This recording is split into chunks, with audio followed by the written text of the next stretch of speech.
Welcome all. This month we are honored to have Ariel O'Donnell, a member of our IHE staff and family, who will be discussing today LGBTQIA2S plus individuals experiences during the Holocaust, including the enforcement of paragraph 175 in the post-Holocaust period. Ms. O'Donnell is a student at the University of Nebraska Omaha, where she studies religion, philosophy, and creative writing, and we are honored to have her present to us today. So take it away. Yes, okay. So thank you for that introduction, Scott. I do not have a printer, so I have two screens. One has my notes and one has your faces. So if I look over to the left, it's because I'm reading my notes. I want to say thank you again to Scott and Kale for being great colleagues and letting me give this presentation. I am going to share my screen in just a moment and we'll get started. But I just want to say I believe that as it is Pride Month, and as to my knowledge, I'm the only out transgender person out on our campus at IHE and the JFO. I'm really grateful that I've been allowed this honor to talk about the importance of what we're going to talk about today. So yes, thank you for that. And I'm going to share my screen now. Let's get this started.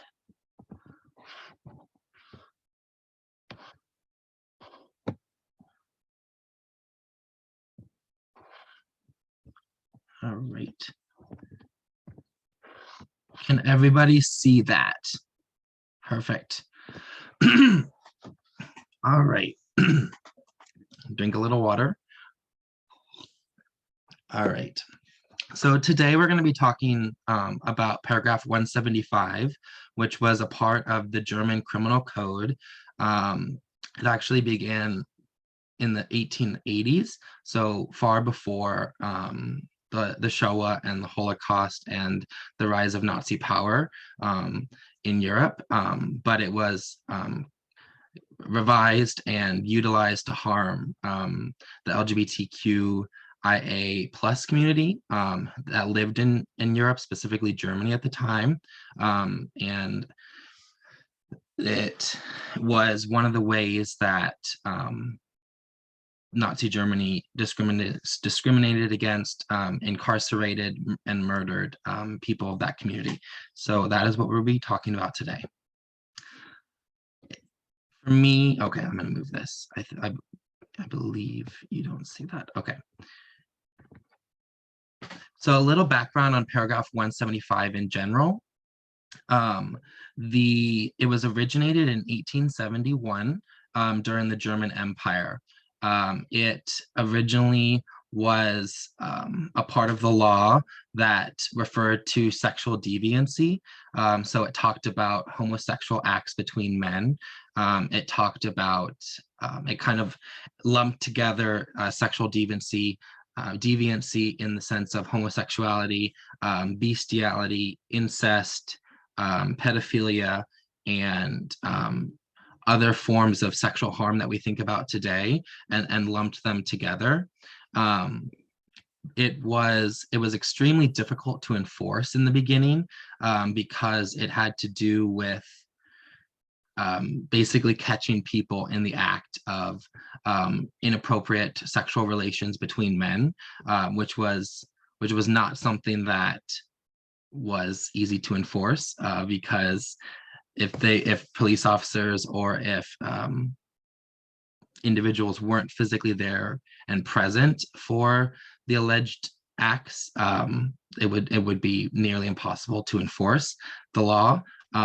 So it actually, when it came into being, it was an age-old kind of cultural norm that was all across Europe, that sodomy laws and homosexuality was wrong, but it was not like the focal point of the law and of the cultural consciousness of the people of Germany until the Nazis rose. The Nazis revised paragraph 175, which created less concrete definitions and that allowed for broader abuse. Specifically, the fact that they removed the words unnatural sex acts and changed the actual paragraph 175 to read as follows. Specifically, a man who commits sexual acts with another man or allows himself to be misused for sexual acts by a man will be punished with prison.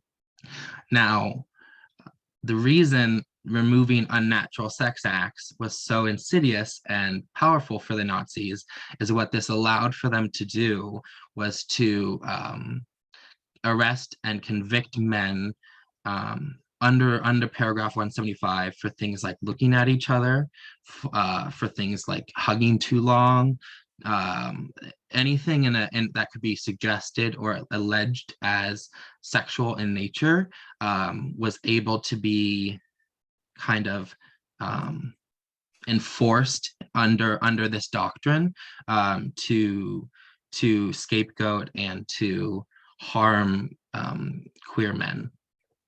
And intentionally, and we'll get to some of the vocabulary in a little bit, but it intentionally did not criminalize AFABs, which are individuals who are assigned female at birth. AFAB stands for assigned female at birth, because they could bear children. So that includes people that would identify as lesbians or transgender men, or any individual who has a uterus and a vagina who is queer, but the Nazis saw them as individuals who could rear the Aryan race and the Nazis generations to come. So they were treated differently, not better, just differently, because they were seen as they could be persuaded or even forced to bear children. So I want to back up a tiny bit before the rise of Nazism and talk about LGBTQIA plus consciousness pre-World War II.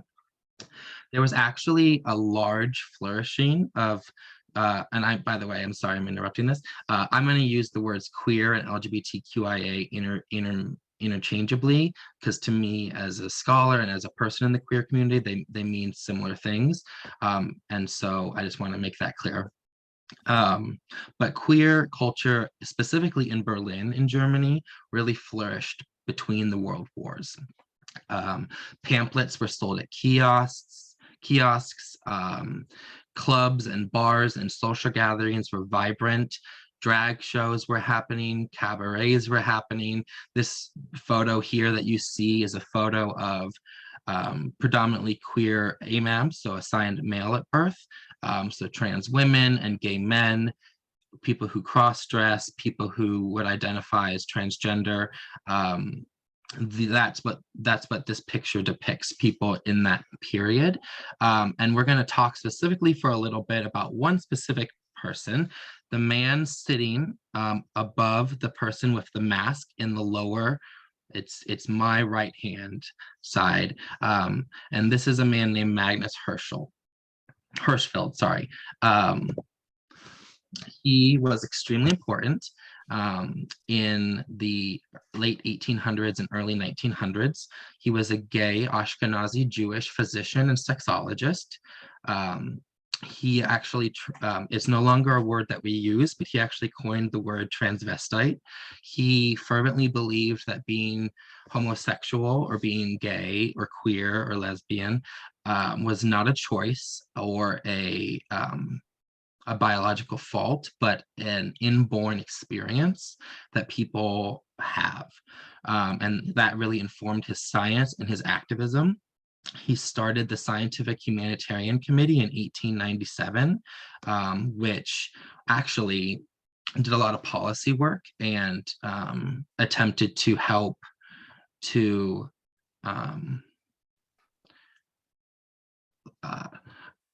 kind of, I guess, not challenge, but challenge and revise paragraph 175. This was pre-Nazis rising to power.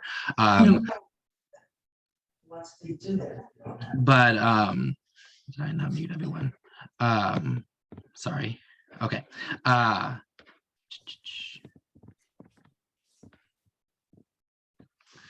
He also founded the Institute for Sexual Science in Berlin in 1919, which was the first of its kind and a pivotal moment in science.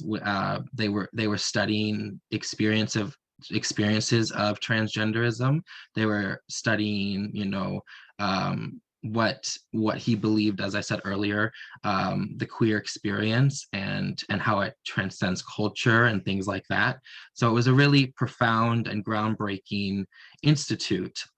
It was actually sacked and all of it was burned in 1933 by the Nazis when Hirschfeld left. He was put in exile and he left for France in 1935 or in 1934, and he died in 1935.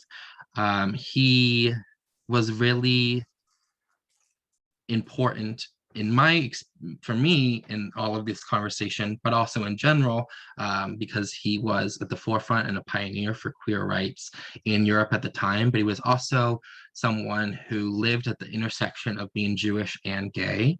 And while he did not ever experience concentration camps or incarceration, he is the embodiment of what these difficult struggles kind of coincide together because of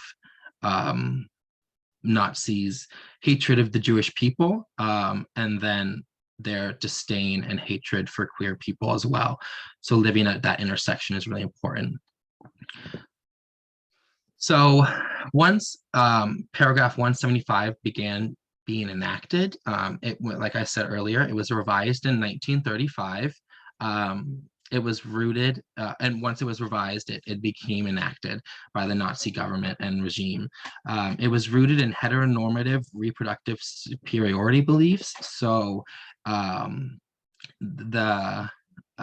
back to the fact that AFABs, so people who are assigned female at birth, were not treated in the same way as individuals who are AMAB, so assigned male at birth, because they could be bred, to put it in a lot of the way that the imagery is, that they could breed more members of the Aryan race and the German people, whereas gay men and people who are assigned male at birth who are queer were a threat to the German people's continuance.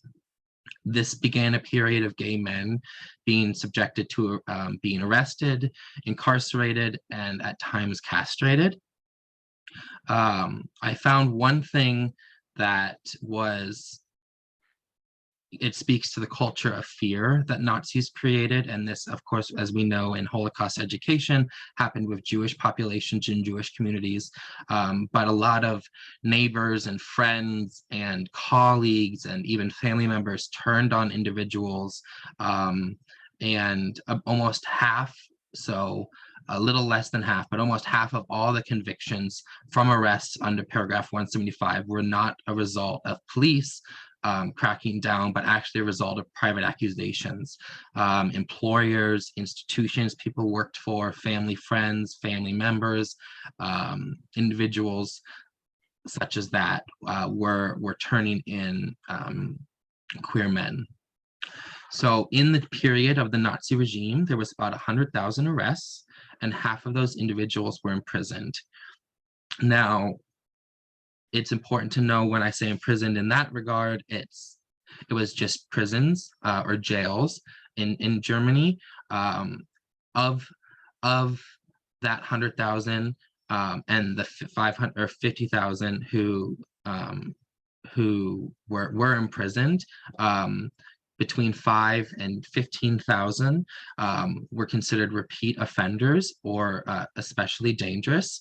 It was individuals specifically who had been caught more than once under paragraph 175 in romantic situations or in allegations that were then sent on to actual concentration camps for indefinite service or indefinite sentences. As I've already said, AMAB stands for assigned male at birth, which includes transgender women, gay men, queer and bisexual men. They were the majority of individuals who are LGBTQ who were actually sent to concentration camps and ever were in concentration camps. They were identified, as you can see in the photo below, by an upside down pink triangle. Now, in the research that I've done, it talks a lot about how, again, going back to the intersection of being Jewish and being gay, that gay Jewish men sought, or it kind of existed in this extreme treatment where they were being harmed for their sexuality, they were being harmed because they were Jewish. There was ostracization from the broader community because of communal homophobia. And so there was a lot of isolation and just, not to say that they were at the bottom of everything, of the hierarchy of the camps or anything like that, but they were in a very specific, painful space. And there was rampant sexual abuse by guards, and it was just a concentration camp, so it was a hell on earth, but it was also a very closed off space specifically for gay men, and specifically gay Jewish men. That talks to the intersections of abuse and harms, because their sexuality was targeted. And made them more susceptible to sexual abuse and physical abuse by guards. And it's believed that only about 40% of individuals that were sent to the concentration camp with pink triangles actually survived the concentration camps that they were in. This photograph, I'm sure you're familiar with, is what identifications were used during or in camps for individuals. It's the fifth one from the beginning on my left. So it's like a light pink, and that stands for an individual who was a homosexual. If they were also Jewish, it would be the one down, 4 down, where there's also a yellow triangle behind to create the star. And this was a way to mark individuals who were repeatedly seen as sexually deviant or harmful or unclean in a system that harmed queer AMABs because of their sexual orientation. There's not a lot of, interestingly enough, there's not a whole lot of testimony, and I do have suspicions of why. I'm not actually a historian. I'm like Mr. Litke said earlier, I'm just an employee at IHE who's also a trans person, and I wanted to speak about these things today. But my guess is because of what happened after World War II and the Holocaust and concentration camps, there was a lot of shame for gay men and queer AMABs to come forward in any form about what had happened to them. And actually a lot of them were still incarcerated, and we'll talk about that in a second. But this is one of the testimonies I was able to find of an individual who was not imprisoned, or not imprisoned yet, I guess, at this time, but who was a gay man living at that intersection of being gay, and his father was Jewish and his mother was Christian, and he had a lover who he details in this snippet of a video, the last time he ever saw him, and kind of the dichotomy of the complexity of being both queer and Jewish during this time. So I'd like to play this for you. Let me make sure.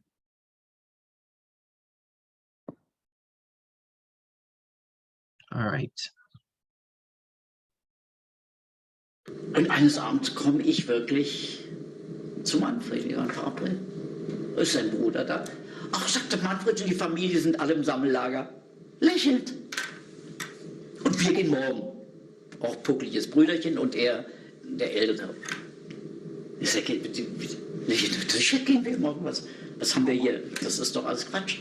Aber ich war nun ganz anderer Meinung und diese Nacht, ich werde sie scheinbar nicht vergessen, aber es geschah etwas Fruchtbares. Ich kam nämlich auf die Idee, ich hole ihn raus und ging zu seinem christlichen Malermeister, bei dem er arbeitete, und sagte, du, die haben den Manfred geschnappt.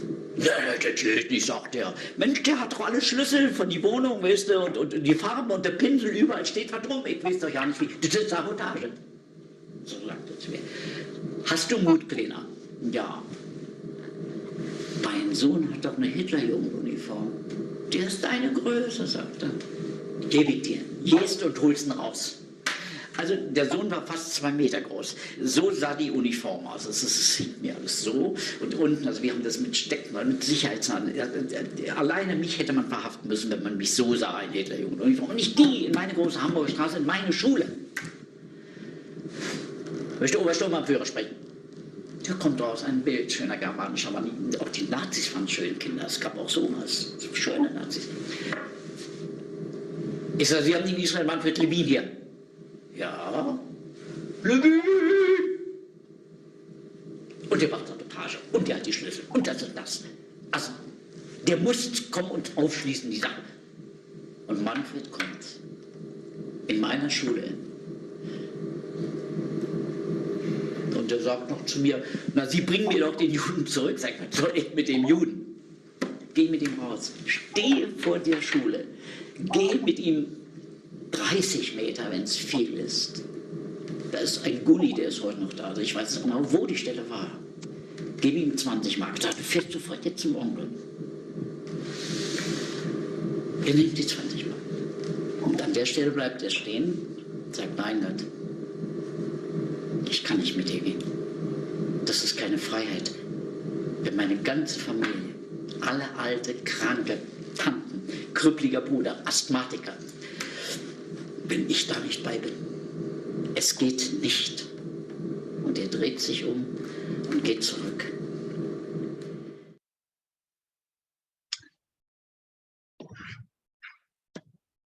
So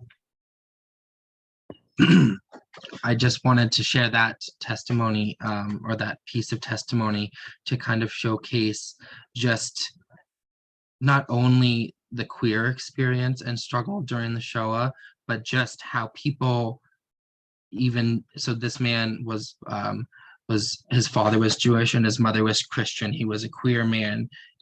He identified with the Jewish cause, with the Jewish people. In his story, he protested people who were being sent away. He was part of a Zionist youth group. He was at all these crossroads, right? And all of these identities were kind of in danger for so many different people.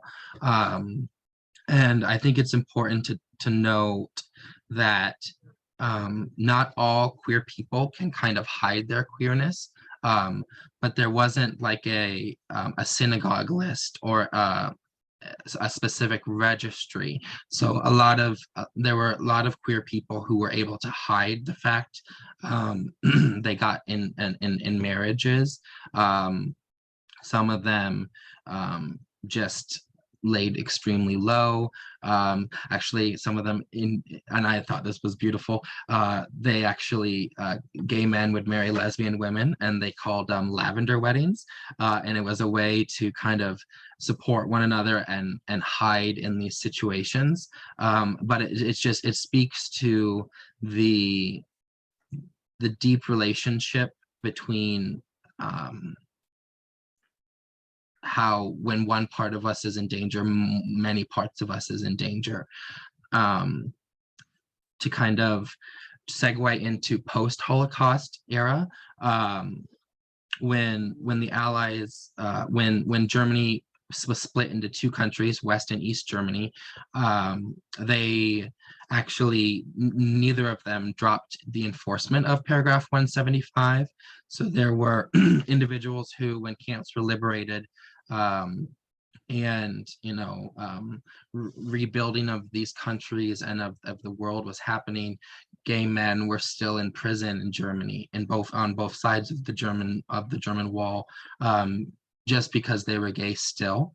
And it wasn't until 1968 that Eastern Germany completely abolished the statute of paragraph 175. And it wasn't until 1969 that West Germany de-emphasized the enforcement of the statute. And paragraph 175 was officially dropped from German criminal code in 1994, when East and Western Germany was reunited as the Federal Republic of Germany.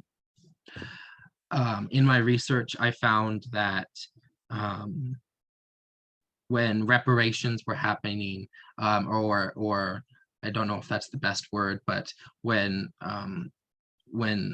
all the mess was being figured out afterward of who was harmed and the victims of the Holocaust, if you were a Jewish man and you were also gay, because it was still a crime to be gay at that time, you wouldn't have been counted as a victim. So a lot of men who were both Jewish and gay stayed quiet for that reason about being homosexual, or if they were, if they had been imprisoned for being homosexual, then that would have been already known. And it wasn't until 2017, I believe is when the year was, that certain people who had been harmed for being gay during this period of time started to receive any form of acknowledgement fully that they had been wrongfully, that they had been harmed and they weren't a criminal, because the social consciousness of post-World War II Germany was still that being gay or queer was a crime. I want to transition a little bit for just a moment to kind of a modern context. Homosexuality is still punishable, or is still a taboo in a lot of places in the world.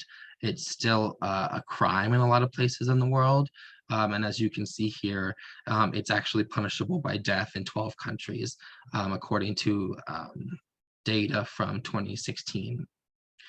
And it just speaks to the idea that this hatred is old, and it still needs to be eradicated, and this ignorance and this harm is still being perpetuated around the world, and it wasn't not long ago, it was a year before this in 2015 when the United States even allowed same-sex marriage. So there's still a long way to go in the fight for decency and respect, and cultivating awareness and love of each other, specifically for queer people. But it's not as bleak as it used to be.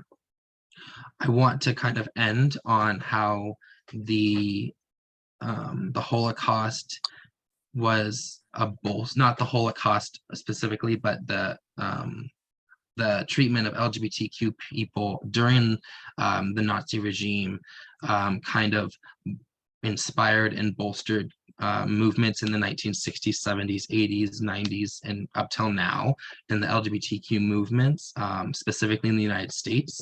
As you can see on my screen, you'll see a familiar symbol that was essentially reclaimed by the gay liberation movements of Stonewall and pride parades after the end of the Nazi regime in World War II. The pink triangle has kind of remained a reclaimed symbol for the queer community, about liberation and finally being fully known and accepted and loved and cherished. And I think there's something complex but powerful about that. So that is my presentation. I'm gonna stop my screen share if I can. There we go. And if you have any questions for me, I would love to answer them. Please take yourselves off mute, and if you have a question, just go ahead and ask.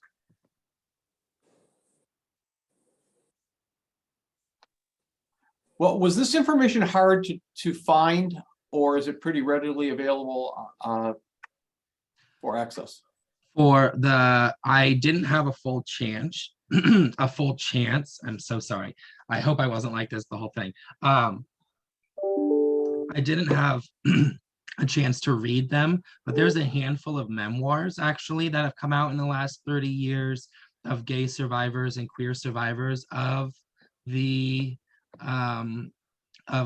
Holocaust and the Nazi regime.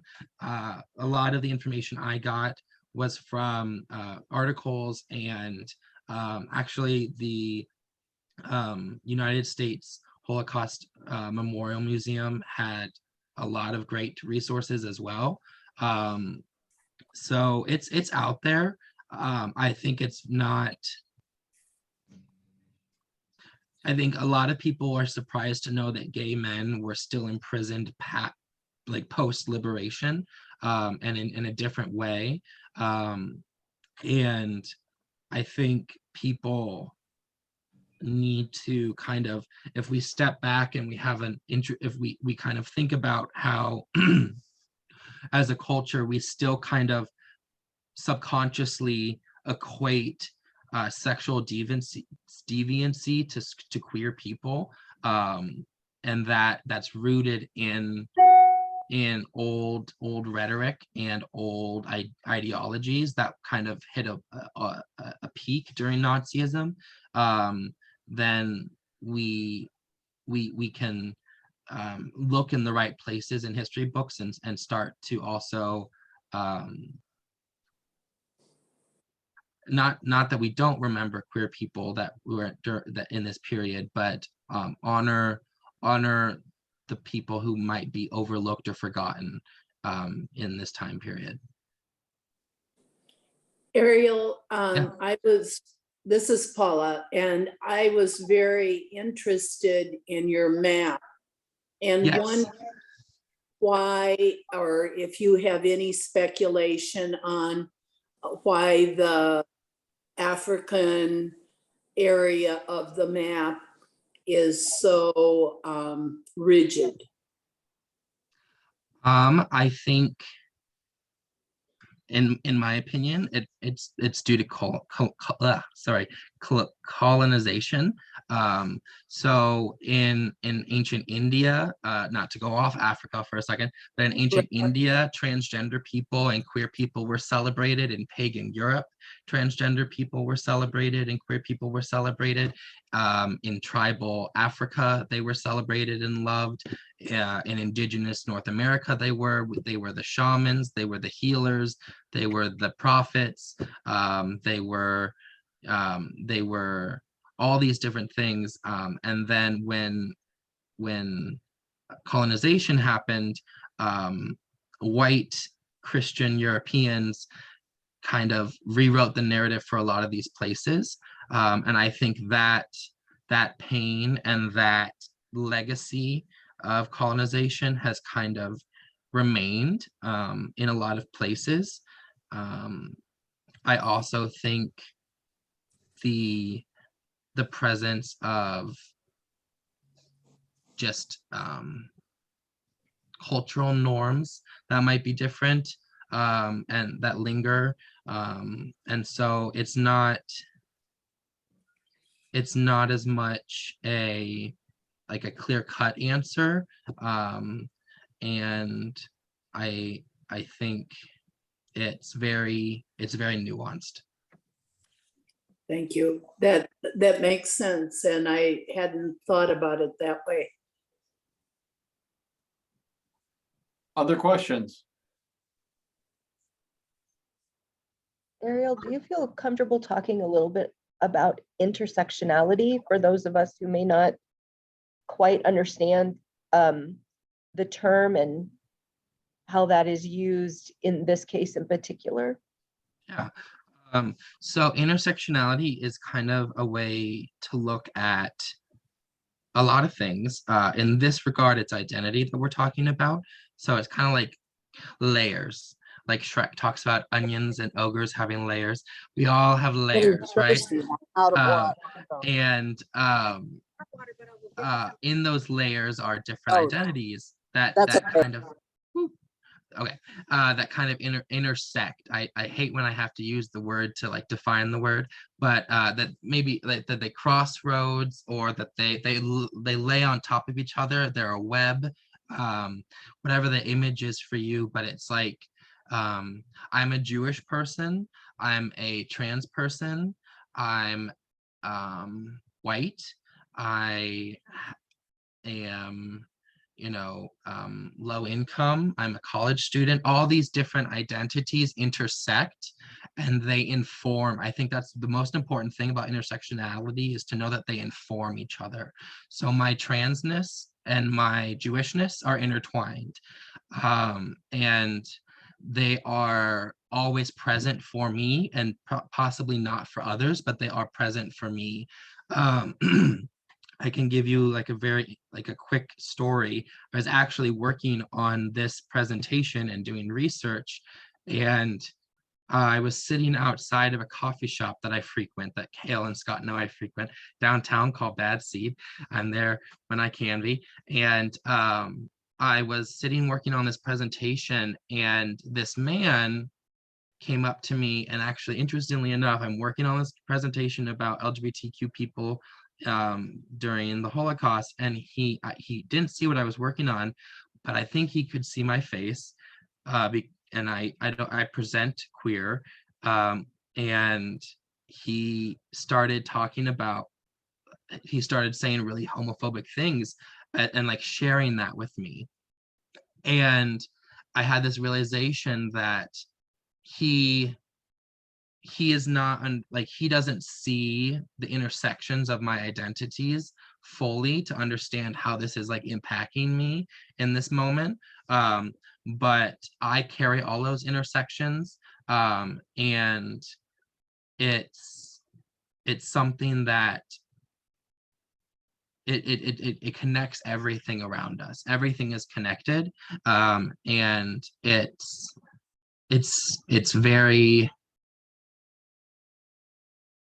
yeah, it's just connected. I'm sorry if that was a bad answer. Other questions? Ariel, what did you say to him? Did you say anything? I actually just like wished him a good day and went inside, but like, Okay. I just thought it was interesting, and I meant to bring it up during my presentation, which is why I snuck it into Kale's questions answer, because I wanted to bring up how these things, anti-Semitism, homophobia, transphobia, they're still alive and well. People like me might not be rounded up in concentration camps right now, but there's still that undercurrent of hatred, and ignorance that is kind of always present, and it rubs against the intersectionalities of our identities. And I just thought it was interesting that I'd be working on a presentation of this nature, and this random man started talking about what he talked about, and it was just like, it's alive and well. Wow. Well, that was, fortunately, getting to work with Ariel. Ariel's very patient with all of my questions, and I've learned a great deal. But when you're talking about that intersectionality, about that hatred still present, you've told me a lot, like things that the average life of a trans woman is 35 years old, and that it is very difficult to find safe spaces to live and to work. Do you feel comfortable touching on any of that in 2022? Yeah, I think there's this, I love my job. I love what I love the JFO, or like working at I love working in the Jewish community.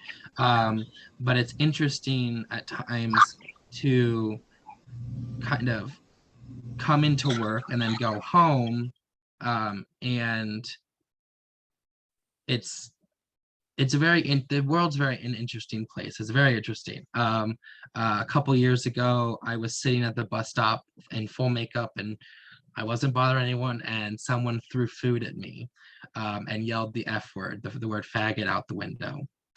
And it's like those types of things kind of just become commonplace for you, specifically in Omaha. I think Omaha, I'm not saying Omaha is a bad place, but I think Omaha is not a coastal city. It's not as progressive as a lot of places on the coast are. But I think with COVID and with everything that's gone on in the last few years, I'm just very tired, to be honest, Kale. I'm tired of where we are as a culture, what kind of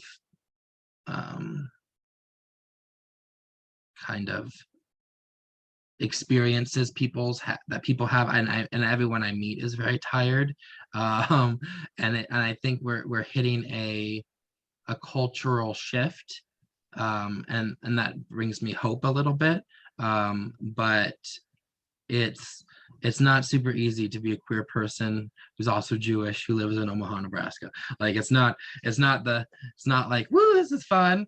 Like I love this. I mean, I do love it, but yeah, so.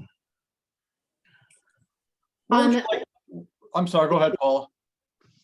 On a follow-up to that, Ariel, what would you like for us to take away today to help what you just said, that as a community, we are maybe narrow-minded and not open to the possibilities of different kinds of people? And I hear people use words like those people, and it just makes my skin crawl. And I've even gone so far at one point with a friend and said, we have to stop talking about this. I disagree.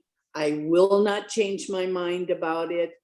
And if you're going to talk that way, I cannot be part of it. That's one thing I've done. Do you have anything that you want us to take away today? I think the most important part of today is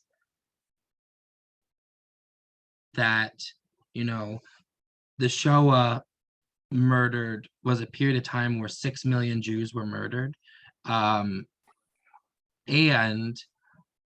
other vulnerable communities were harmed in that period of time as well. And when we get to a point when we understand and we share with each other that we are connected, that we are interconnected, that our struggles are parallel to each other, and we lift each other up, that is when change will happen. That is when, divinity, we will experience like divine things, and we will experience, like just sacred space with one another. That raw humanity is kind of the crux of today, and sharing that in the world, and not being afraid of sharing that. I'm gonna butcher, I think her name is Marilyn Williams. She ran for president, Williams. Kale, you know her name. What's her first Marianne name? Williamson. Marianne Williamson. There was a quote I read at one point of hers, and it was like, we are not afraid of our darkness, we are afraid of our light. And it's like, or how big our light is. It's something along those lines. And I think if we have the capacity to know that we are intertwined, that we are intersectional, that there are queer Jews here in Omaha, that there are Black and brown Jews, that there are we're all connected, and that liberation for all of us is liberation for all of us. And to also, I think, and this is going a little off track, but also sitting with our own harm and like our own mistakes and how we can grow. That's one of the, I'm 24, I graduate college this year. I do not have all the answers, but I think when I started to look at my life and be like, oh, I screwed up there, I made a mistake there, I opened doors to understand myself and others so much more. My ability to forgive, my ability to understand and empathize, when I was like, loving to myself and loving to my own histories, was when those things happened. So, yeah. What would you like to do next with what you have researched? What, as Kale would say, what rabbit hole did you go down? So that was, I was a little bit of a shakier fact that I used, because it was something I didn't write down. It was coming to my mind. I was trying to remember it perfectly, but I was appalled that I believe it was 2017. Let me look at my notes really fast.